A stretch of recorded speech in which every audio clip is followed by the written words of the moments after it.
Praise the Lord. आज के इस प्राचीन स्रोत सामग्री के विश्लेषण में स्वागत है। आज हम सीधे जेनेसिस चैप्टर 7 यानी उत्पत्ति अध्याय 7 की उस विशाल महाप्रलय के रिकॉर्ड पर चर्चा करने वाले हैं। इसे पढ़ना बिल्कुल ऐसा है जैसे हम किसी मॉडर्न डिजास्टर का ब्लैक बॉक्स या इमरजेंसी लॉगबुक खोलकर बैठे हों, जिसमें हर एक डिटेल दर्ज है। ये एक बेहद डेटा ड्रिवन और ऐतिहासिक लॉग है जिसे हम एक कहानी की तरह गहराई से महसूस करेंगे। आइए शुरू करते हैं। किसी भी घटना की शुरुआत में ही अगर दांव पर सब कुछ लगा हो तो कैसा महसूस होगा। यहां सिचुएशन की गंभीरता पहले ही दिखाई गई है। ये ईश्वर की एक बेहद शक्तिशाली घोषणा है।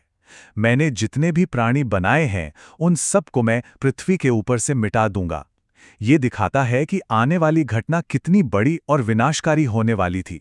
सब कुछ खत्म होने वाला था, इसका अंदाजा इस पहले वाक्य से ही लग जाता है। आगे बढ़ने से पहले ये समझना जरूरी है कि हमारा आज का ये पूरा विश्लेषण न्यू इंटरनेशनल वर्जन यानी NIV बाइबल के जेनेसिस चैप्टर 7 पर आधारित है। हम किसी भी और जगह से कोई जानकारी नहीं जोड़ रहे हैं। हम बस इस अनुवादित पाठ के सटीक शब्दों और आंकड़ों का अध्ययन कर रहे हैं। हमारा उद्देश्य इस टेक्स्ट की सटीकता को ज्यों का त्यों समझना है। भाग 1, अंतिम चेतावनी। यहाँ एक बहुत ही स्पेसिफिक नंबर दिया गया है, 7।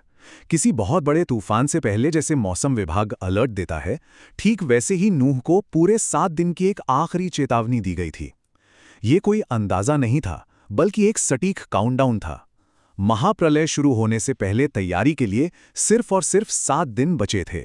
भाग 2, कार्गो मैनिफेस्ट।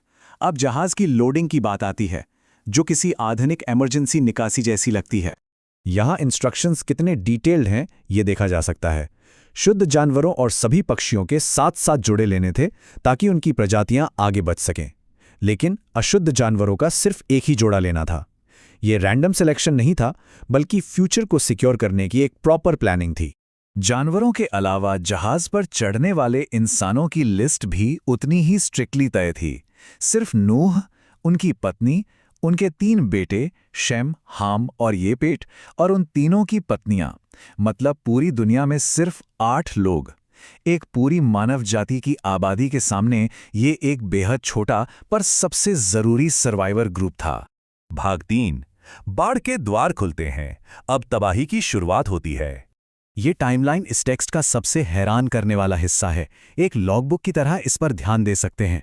7 दिन की चेतावनी के बाद टेक्स्ट साफ बताता है कि फ्लड 600वें साल दूसरे महीने के 17वें दिन शुरू होता है। फिर 40 दिन लगातार बारिश होती है और 150 दिन तक जमीन पानी में डूबी रहती है। ये बिल्कुल किसी कैप्टन की डेली डायरी जैसा महसूस होता है। इस टाइमलाइन में एक और नंबर ध्यान खींचता है, 600। टेक्स्ट विशिष्ट रूप से बताता है कि जब बाढ़ आई तब नूह की उम्र ठीक 600 साल थी। ये उस प्राचीन काल के लाइफ स्पैन को तो दिखाता ही है, साथ ही इस घटना को एक व्यक्ति की जिंदगी के एक सटीक पॉइंट पर पूरी तरह से स्थापित भी करता है। और तबाही सिर्फ आसमान से नहीं आई थी। टेक्स्ट की भाषा का वर्णन देखते हैं। गहरे समुद्र के सभी सोते फूट निकले और आकाश के झरोखे खुल गए। इसे ऐसे समझा जा सकता है जैसे दुनिया भर के सारे बड़े बांध एक साथ टूट गए हों। नीचे से उबलता हुआ पानी और ऊपर से आती अंतहीन बारिश, ये एक डबल इंपैक्ट डिजास्टर था। भाग 4, बढ़ता हुआ जलस्तर। पानी का लगातार और आक्रामक रूप से ऊपर आना। 40 दिन और 40 रात। इस नंबर के वजन को महसूस करना जरूरी है। यह बस 2-4 दिन का खराब मौसम नहीं था। ये एक भयानक जियोग्राफिकल शिफ्ट था जो लगातार बिना रुके 1 महीने से ज्यादा चलता रहा, जिसने पूरी धरती का नक्शा पूरी तरह बदल कर रख दिया। पानी बढ़ने के स्टेप्स पर गौर करते हैं। पहले पानी बढ़ता है और उस विशाल जहाज को जमीन से ऊपर उठा लेता है। फिर जहाज पानी पर तैरने लगता है। उसके बाद जलस्तर इतना ज्यादा बढ़ जाता है कि आसमान के नीचे जितने भी ऊंचे पहाड़ थे सब के सब पूरी तरह डूब जाते हैं। ये तबाही एकदम स्टेप बाय स्टेप और अनस्टॉपेबल थी। ये आंकड़ा पानी की गहराई की भयावहता को मापता है। टेक्स्ट के मुताबिक पानी पहाड़ों की चोटियों से भी 15 हाथ यानी लगभग 23 फीट यानी 6.8 मीटर ऊपर उठ गया था। ये सोचने वाली बात है कि दुनिया के सबसे ऊंचे पहाड़ों के ऊपर एक 2 मंजिला इमारत जितना गहरा पानी बह रहा हो तो बचने का कोई चांस ही नहीं बचता। भाग 5, खामोश परिणाम। तबाही के बाद का सन्नाटा। इस घटना का आखिरी नतीजा बेहद भयंकर था। सूखी जमीन पर सांस लेने वाला हर एक प्राणी खत्म हो गया। पक्षी, पालतू पशु, जंगली जानवर, रेंगने वाले जीव और पूरी मानव जाति, सब कुछ मिट गया। ये टोटल और एब्सोल्यूट डिस्ट्रक्शन था।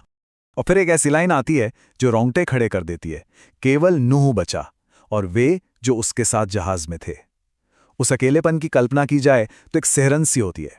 एक अनंत पानी की सतह पर तैरता हुआ वो अकेला जहाज, और उसमें मौजूद वही गिने चुने लोग और जानवर ही अब धरती के आखिरी जीवित प्राणी थे। बाहर सिर्फ एक भयंकर सन्नाटा और अनंत समुद्र था। आखिरी टाइमलाइन डेटा मिलता है 150 दिन। ये विनाशकारी पानी पूरी धरती पर 150 दिनों तक दबाव बनाए रहा। ये वो लंबा वक्त था जब वो लोग बस एक तैरते हुए जहाज में थे और बाकी धरती तबाह हो चुकी थी। यहां से हम अपने रोजमर्रा के जीवन के लिए 3 एक्शनेबल स्टेप्स सीख सकते हैं। पहला, किसी भी इमरजेंसी के लिए पहले से तैयार रहना। दूसरा, मिलने वाली वार्निंग्स को पूरी तरह सीरियसली लेना। और तीसरा, दिए गए निर्देशों का सटीक पालन करना, ठीक वैसे ही जैसे जहाज की लोडिंग में किया गया था।